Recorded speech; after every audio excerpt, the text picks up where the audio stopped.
Hello, I'm Steve from Cottage in the Country.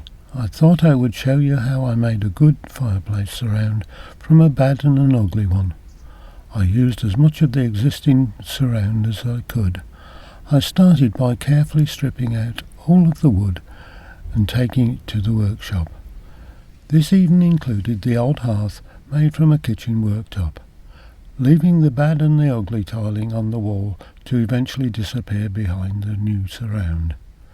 I used the old kitchen worktop hearth for the new base, cutting it down to fit the tiles onto it without having to cut them.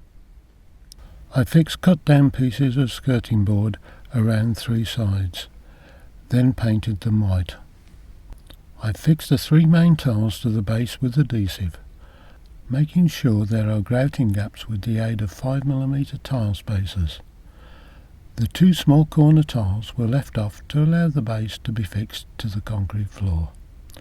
This was done with a couple of 80mm screws and raw plugs. Then I fixed the 2 small tiles and grouted around all of the tiles. I left space at the back of the hearth to allow the main back panel to slot behind the hearth, where the old tiles are. The old surround, as you can see on the left, had some grotesque details. Either side of the main uprights you can see these twiddly bits which are on the backing boards.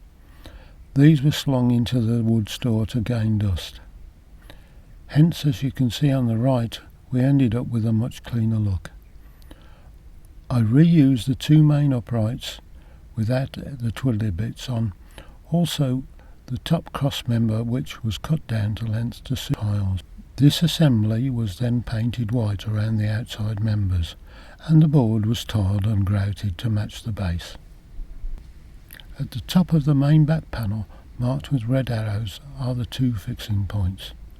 The main back panel assembly was fixed through these holes to the wall with a couple of 100mm screws and raw plugs. I also added some mantelpiece fixing brackets to the main back panel, located where the blue arrows are. A new mantelpiece was made from the old one by thickening it up with some odd timber offcuts, then painted white and fixed to the main back panel through the mantelpiece brackets with some 35mm screws. Here you can see how the main frame slots into the base. Also, the main back panel has a ventilation grill with a fly screen that allowed the flow of air through the chimney and kept out any low-flying chimney bugs. Finally, you can see the difference that's made to the fireplace by regurgitating the old timber surround plus some new tiles. I used 10 498x248 B&Q marble effect tiles, costing around £20.